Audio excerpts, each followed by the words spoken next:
I'm Mel Scott.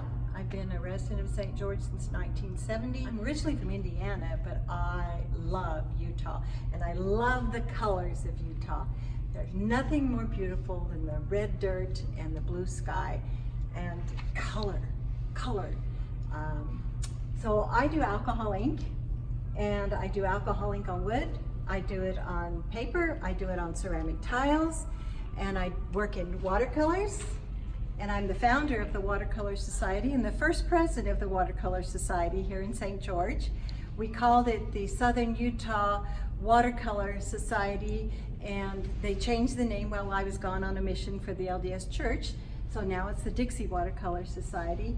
But I am a member still of that organization. These are some of my watercolors, and you can tell that I do love the Red Hills. I love Gunlock, I love the water.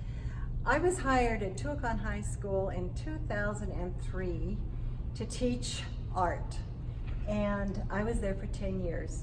There was one art class, and then it became full art, and I was teaching full-time from that experience. I teach my students to play with color. And the biggest question they always said was, what if we did this? What if we did that? And so I have learned to play with all mediums. I taught them to do watercolor with coffee. And once they mastered the coffee and the values, then I taught them how to use watercolors. And then we went into oils, we went into pastels, and this is a pastel of Padre Canyon, the view that you see at Tuacahn, that you're sitting there waiting for production to start. And that was done as a demo for my kids.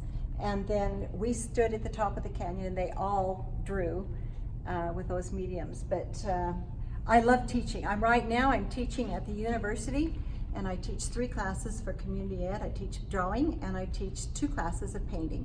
And beginning painting, and mostly that's watercolor, and intermediate painting. I have a gallery and studio in my home. I'm a member of the Arts to Zion. And so if you see the yellow sign in my yard, I'm open for business, just those times when the city allows me to do that in my studio. So why don't we go to my studio and let's see where it all begins.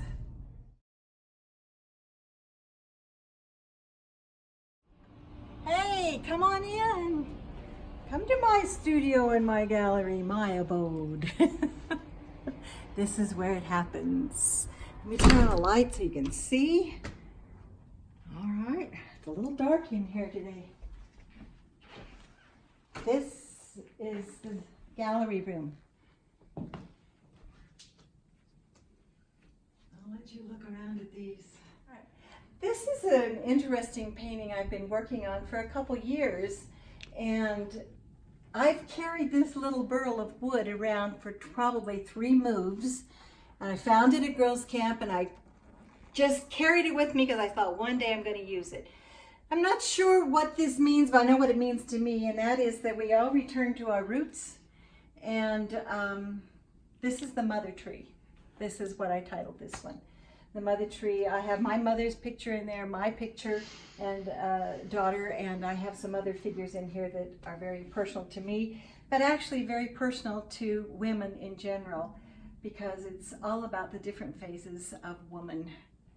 The young one, the old one, and how we return to our roots for knowledge. I work for a humanitarian project, and they put my paintings on their items, and when anything sells, then somebody gets a meal and somebody gets a place to sleep, and they teach people how to read and write around the world. So this is a humanitarian project I'm doing with my artwork, a way to give back. Not just hang it, but to use it.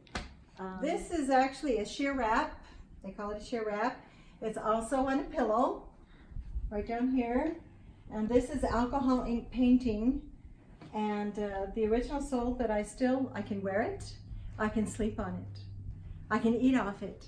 I can do all kinds of things with this company. So I love the company. I started doing alcohol ink on ceramic tiles. We would sell them for coasters, and people would buy them and use them. Then I found this company that can take a picture of my tile, and they can put it on clothing or purses or whatever I want it on.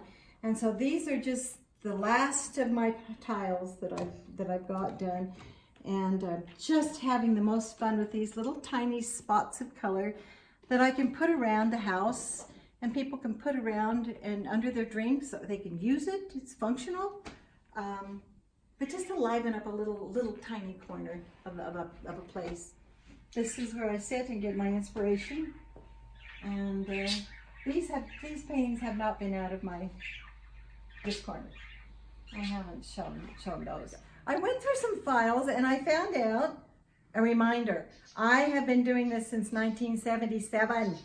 I was president of the Southern Utah, or what's it called, the Southwestern Utah Art Guild, and we've been doing this for a long time. I had an office in the city, where the Leisure Services was, which is now the Children's Art Museum. So I've sort of grown up with the arts in St. George. And I've enjoyed meeting so many different people. I know almost every artist in town, except the new ones that are coming in. But man, the established ones, I know them very well, and I've painted with them for years. It's just been wonderful to be involved in the arts. And not just the painting, but with the symphonies, with the drama, with the music, with all of it. Every child is an artist, and I firmly believe every child is born an artist. The problem is staying the artist as we age. And I don't think we ever lose the artistic soul. I think we just have to unlock it. And I really think that's my mission, is to unlock that artist that's inside.